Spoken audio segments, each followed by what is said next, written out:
नमस्कार साथियों। तो आज है 2 फरवरी 2025। कल 3 फरवरी मंडे से एक नया ट्रेडिंग वीक शुरू होने जा रहा है। तो बात करेंगे इस वीडियो में शेयर मार्केट से रिलेटेड बहुत सारे important and latest update share करूंगा आपके साथ। उसके साथ साथ ग्लोबल मार्केट का हालचाल, एफआईएसडीएस का डेटा और मोस्ट इंपॉर्टेंट पार्ट कल मार्केट प्रेडिक्शन। तो रिक्वेस्ट करूंगा आप सभी को प्लीज वीडियो को बिना स्किप के पूरा अंत तक जरूर देखना। और खास करके इस वीडियो की आखिरी 3-4 मिनट पे जब हम बाजार को एनालाइज करेंगे, समझने की कोशिश करेंगे कि कल बाजार किस तरह मूव कर सकता है, उसको तो कतई ही मिस मत करना। ओके, तो चलिए सबसे पहले चेक करते हैं हमारे एनालिस्ट ने क्या स्टेटमेंट दिया। कल न्यू ट्रेडिंग वीक पे बाजार किस तरह हो सकता है। दोस्तों आज इस टॉपिक को कवर किया एचडीएफसी सिक्योरिटीज द्वारा एक एनालिस्ट ने।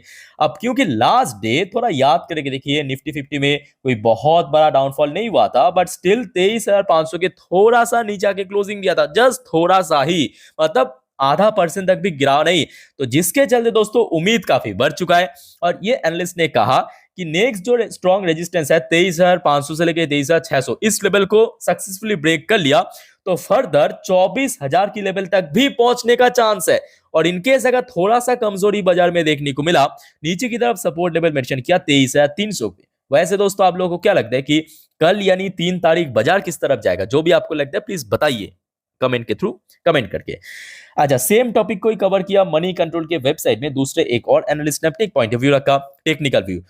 Bullish engulfing pattern signal positive trend ahead for Nifty crossing 23,620 crucial for further rally. मतलब पहले एनालिस्ट के द्वारा दूसरे एनालिस्ट ने भी हुबहू सेम, एकदम सेम आप बोल सकते हो कि यहाँ पे कमेंट किया है मार्केट के ऊपर कि अगर 23,620 जो कि लास्ट डे हमने देखा था इंटरडे हाई टच किया, इसको अगर क्रॉस करके ऊपर चला गया तो एक अच्छा रैली फर्दर हो सकता है। और साथ में देखिए एक रेंज भी मेंशन किया नीचे 23,000 से लेके 24,000, ये रेंज के भीतर आगे मार्केट ट्रेड कर सकता है। खैर इस बारे में आगे हम चर्चा करेंगे, इस वीडियो के आखिरी 3-4 मिनट पे देखते जाइए। और उसके पहले दोस्तों बहुत सारे इंपॉर्टेंट इकोनॉमिकल डेटा, बहुत सारे इंपॉर्टेंट रिपोर्ट, न्यूज पब्लिश हुआ है जो कि आपके साथ मैं शेयर करना चाहूंगा। आप लोग प्लीज थोड़ा सा पेशेंसफुली देखिए और समझिए, ठीक है। लगातार 2 से 3 महीना हमें देखने को मिला फॉरेक्स रिजर्व यानी विदेशी मुद्रा भंडार पे कंटिन्यूअसली डिक्लाइन, गिरावट चलता रहा।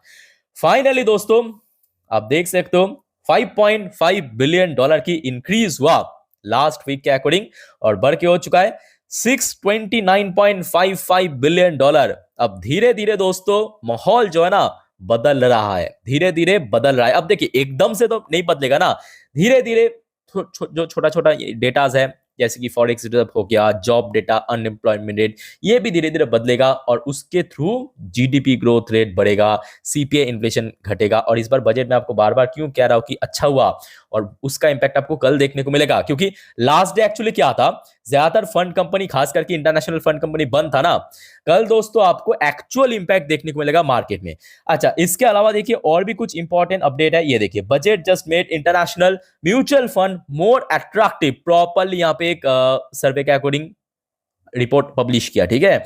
उसके अलावा देखिए नेक्स्ट जो इंपॉर्टेंट रिपोर्ट है रामदेव अग्रवाल जो कि मोतीलाल ओसवाल की आई थिंक की फाउंडर है, इनके द्वारा स्टेटमेंट दिया, budget a boost for consumption name like Zomato and others. तो खास करके जो कंजप्शन बढ़ेगा, बहुत सारे कंपनी जैसे कि एफएमसी सेक्टर हो गया, ऑटो सेक्टर हो गया, फूड डिलीवरी सेक्टर हो गया, ठीक है। क्योंकि देखिए हम भारतीय खाने पीने वाली लोग हैं, कोई भी त्योहार में खाना तो कंपलसरी है ना, वो तो मैंडेटरी है, तो जिसके चलते ये सारे कंपनी को बहुत फायदा मिल सकता है।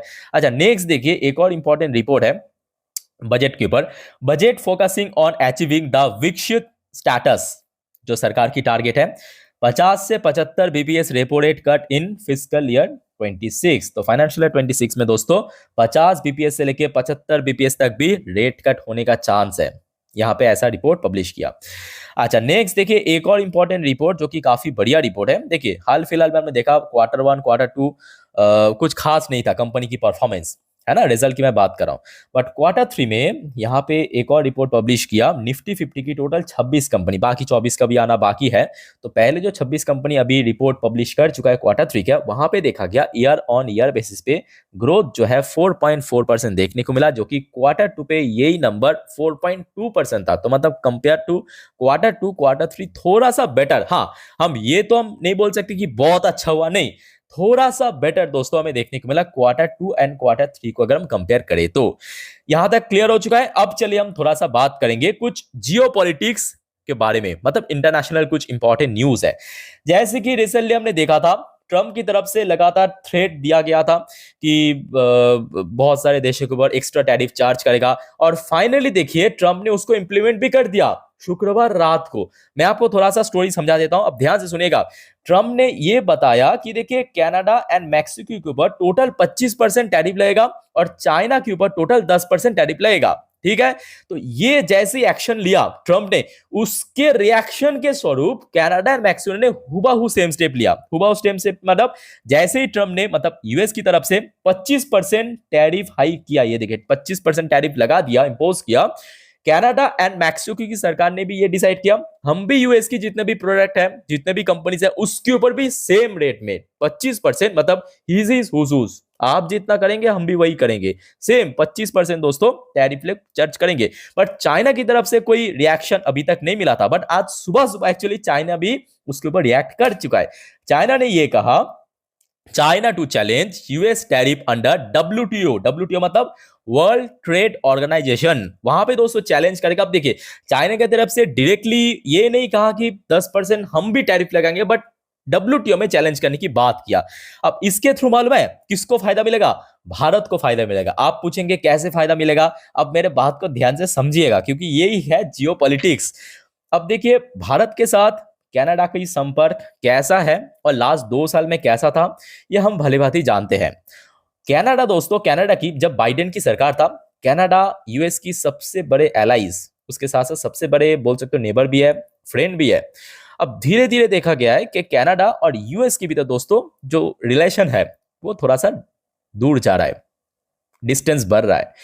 अब चाइना और कनाडा एंड इंडिया के भीतर थोड़ा सा बोल सकते हो कि डिस्टेंस तो बढ़ चुका है बहुत ज्यादा। अब यूएस यहाँ पे क्योंकि अब देखिए कनाडा और भारत के तो बहुत सारे वो जो क्या बोलते हैं उसको मर्डर हुआ था ना, उससे रिलेटेड बहुत सारे केस अभी चल रहा है ना, वो कहीं ना कहीं देखिए क्लियर होता हुआ आपको नजर आएगा। समझ रहे हो ना कि मतलब दुश्मन के दुश्मन दोस्त होता है। अच्छा, नेक्स्ट जो इंपॉर्टेंट अपडेट है, एक और अपडेट आप देख लीजिए ट्रम्प के द्वारा आज के एकदम लेटेस्ट अपडेट। अच्छा मैं आपको डेट दिखाता हूँ, आपको समझ आ जाएगा। ये देखिए, ये आज रात का अपडेट है। ट्रम्प ने फिर से कहा जो चुनाव के पहले कहा था, Trump call again for Canada to become 51 state. क्या है मतलब? देखिए यूएसए यूएसए मतलब United States of America, basically बहुत सारे स्टेट्स को मिला के एक देश, टोटल 50 स्टेट्स हैं। ट्रम्प ने ये कहा कि भाई कनाडा को हम मिला लेंगे, उसको हम 51 स्टेट में घोषित कर देंगे। अब कनाडा वाली मतलब जो कैनेडियंस है वो तो उनका तो बल्ले बल्ले, क्योंकि यूएस हो जाएगा ना तब एक इकट्ठा हो जाएगा, तो जिसके कारण यहाँ पे देखिए बहुत सारे बदलाव दोस्तों आगे आपको जियोपॉलिटिक्स में दिखाई दे सकता है। क्योंकि अब देखिए ट्रम्प सत्ता में आ चुका है, अब इनकी बात जो है आप कतई हल्के में नहीं ले सकते, ठीक है। और अब आप पूछेंगे सर आप शेयर मार्केट छोड़ के जियोपॉलिटिक्स में कैसे है? क्योंकि जियोपॉलिटिक्स के पूरा इम्पैक्ट पड़ता है, ठीक है। आप अगर शेयर मार्केट में काफी पुराने प्लेयर है तो आपको बहुत अच्छे से मालूम होगा कि मैं क्यों जियोपॉलिटिक्स यहाँ पे डिस्कस कर रहा हूँ, ठीक है। तो कहीं ना कहीं देखा जाए ये जो खबर है ना, ये एक्चुअली इंडिया के लिए बहुत अच्छा है। और एक और देखिए, अभी तो कोई कंफर्मेशन नहीं है, बट एक और सूत्रों की तरफ से आया है खबर कि भारत सरकार जो है यूएस की बहुत सारे प्रोडक्ट, खास करके बाइक्स कार्स हो गया ना, इसके ऊपर टैरिफ मतलब जो एक्स्ट्रा टैक्सेस कट करने का सोच रहा है, ठीक है। ये भी एक सूत्रों की तरफ से एक न्यूज आया। एनीवे इसको तो हम कंफर्म आगे कर देंगे।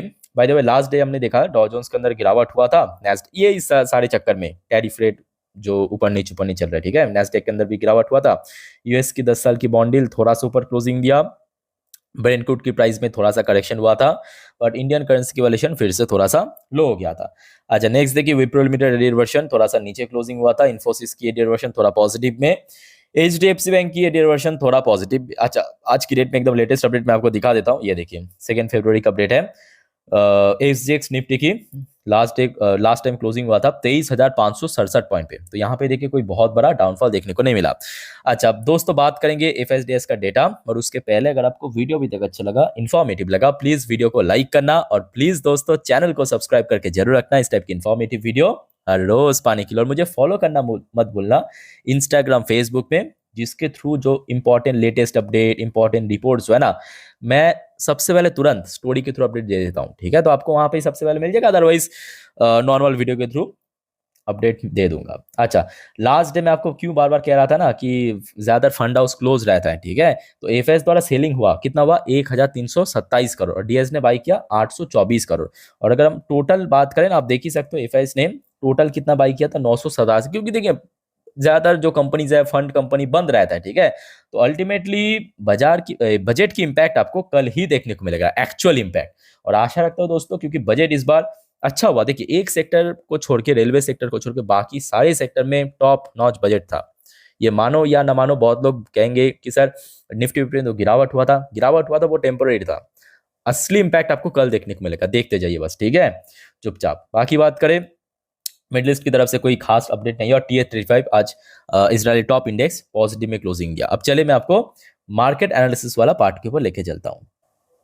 तो दोस्तों अभी आपके सामने मैं ओपन कर लिया निफ्टी 50 की लास्ट 3 महीने की कैंडलस्टिक चार्ट पैटर्न। अब जो बात मैं आपको बताने जा रहा हूं, बहुत ही ध्यान से सुनना, अच्छे से ऑब्जर्व करना। अब क्योंकि देखिए लास्ट 2 दिन से यूएस मार्केट क्लोज था, बीच में इतने ज्यादा टैरिफ और चलता रहा, ये उसके ऊपर, वो इसके ऊपर 25% हाइक किया। तो कल सुबह जो है, डॉ जोन्स की फ्यूचर, नैस्डैक की फ्यूचर देखना मत भूलिएगा। ठीक है, और दूसरा मैं कहूँगा, कुछ स्पेसिफिक सेक्टर्स है जिसको नज़र रखिए। एक तो आपके बैंक्स हो गया, ठीक है, दूसरा आपका एफएमसीजी हो गया, तीसरा आपका ऑटो हो गया। लास्ट डे ऑटो सेक्टर की सेल्स की रिपोर्ट भी आउट हुआ था, कुछ ज़्यादा कंपनी का अच्छा रहा, महिंद्रा, टीवीएस, अशोक लेलैंड, पर टाटा मोटर्स की थोड़ा एक्सेप्शन खराब था। ठीक है, तो ये कुछ स्पेसिफिक सेक्टर में कहूँगा कल नजर रखिए। अब चलिए बात करते हैं निफ्टी 50 की। देखिए निफ्टी 50 की क्लोजिंग एक्चुअली लास्ट डे बहुत अच्छा था, बहुत बढ़िया था। मैं क्यों कह रहा हूं, आप पहले देखिए समझिए। देखिए एक तो बात यह कि बजट के दिन कोई बहुत बड़ा डाउनफॉल, क्रैश, जो कि लास्ट बजट 23 जुलाई के दिन हुआ था, वैसा देखने को नहीं मिला। और ये देखिए 4 घंटे की चार्ट पैटर्न पे कुछ इंडिकेटर्स आपको दिख जाएगा। एक हो गया आपका रेड कलर की लाइन, मतलब 50 दिन की ईएमए। नीचे आपको दिख रहा है ब्लू कलर की लाइन, मतलब 20 डेज की ईएमए। ठीक है, तो ये इंडिकेटर्स के ऊपर ही देखिए क्लोजिंग दिया। सबसे पहली बात, फ्राइडे के दिन भी यहाँ पे क्लोजिंग हुआ था, सैटरडे के दिन भी। ये 2 कैंडल आप देख सकते हैं, फर्स्ट हाफ का या सेकंड हाफ का, कहाँ पे क्लोजिंग हुआ, इस लेवल के ऊपर। एक और इंपॉर्टेंट इंडिकेटर्स मैं आपको दिखाता हूँ, वो एक दिन की चार्ट पैटर्न पे ध्यान से देखना। यहाँ पे भी हमने देखा, नीचे देखिए इस लेवल को जैसे ही फ्राइडे के दिन ब्रेक किया, सैटरडे के दिन इसके नीचे नहीं पहुंचा। तो मतलब देखा जाए नीचे की तरफ एक अच्छा बेस बन चुका है, नीचे की तरफ एक अच्छा बेस बन चुका है। तो यहाँ पे आप देख सकते हैं एज पर इंडिकेटर्स, नीचे आप खुद बताइए, यहाँ पे नीचे सपोर्ट कहाँ पे आपको दिख रहा है, 23,395 पॉइंट पे। ठीक है, रफली अगर हम मोटा मोटी कैलकुलेट करें तो लगभग 23,400 के आसपास एक अच्छा सपोर्ट दिख रहा है। हाँ, इन केस अगर ये सपोर्ट लेवल टूट जाता है तो आई थिंक कि 23,250 के आसपास पहुंच सकते हैं, जो कि इसके पहले बार बार सपोर्ट मिला था, इवन काफी बार रेजिस्टेंस मिला था। ठीक है, तो यहाँ पे इंडिकेटर्स के ऊपर बेस करके 2 क्रूशल सपोर्ट मिला निफ्टी 50 की, 23,400, उसके नीचे 23,250। ठीक है, अब बात है कि ऊपर की तरफ रेजिस्टेंस कहाँ पे है। सबसे पहला रेजिस्टेंस जहां पे सैटरडे के दिन, मतलब बजट के दिन, एकदम बजट पेश करने से पहले इंटरडे हाई टच किया था, कहां पे, 23,600। मैं कहूंगा कल के लिए एक ही रेजिस्टेंस है, 23,600, 23,500 नहीं है, क्योंकि 500 के जस्ट बॉर्डर लाइन पे क्लोजिंग हुआ था, बहुत नीचे क्लोजिंग नहीं हुआ था, बस बॉर्डर लाइन पे। तो उसको ब्रेक करना कोई बड़ी बात नहीं है। बड़ी बात यह है कि 23,600 जो last day intraday high touch किया था, उसको ब्रेक करना। तो क्लियर हो चुका है निफ्टी 50 की रेजिस्टेंस एंड सपोर्ट में आपको इंडिकेटर्स को बेस करके, चार्ट पैटर्न को बेस करके समझा दिया। अब बात करेंगे बैंक निफ्टी। बैंक निफ्टी की क्लोजिंग भी दोस्तों खराब नहीं था, बहुत बढ़िया क्लोजिंग था। क्योंकि बैंक निफ्टी एक तो देखिए लास्ट डे ऊपर 50,000 भी टच किया, नीचे 49,000 भी टच किया। तो मतलब सीधा सीधा बात, आपको रेजिस्टेंस भी मिल गया, सपोर्ट भी मिल गया, मोस्ट इंपॉर्टेंटली क्लोजिंग दिया 49,500 पे। तो कल देखिए मैं कहूंगा बैंक निफ्टी के लिए सबसे स्ट्रॉन्ग लेवल रहेगा 49,500। कल इसके ऊपर अगर टिक गया ना, सस्टेन कर गया, एक बहुत शानदार रैली दोस्तों आपको आगे टुवर्ड 50,000, 50,500 की तरफ आपको दिखाई दे सकता है। बट यहाँ पे अगर टिक गया तो नीचे की तरफ सपोर्ट में आपको बता दिया। अब इसके अलावा देखिए मैं कहूंगा क्योंकि बजट की रिएक्शन तो ऑब्वियसली बात है पीएसयू सेक्टर में भी बहुत अच्छे से देखने को मिलेगा।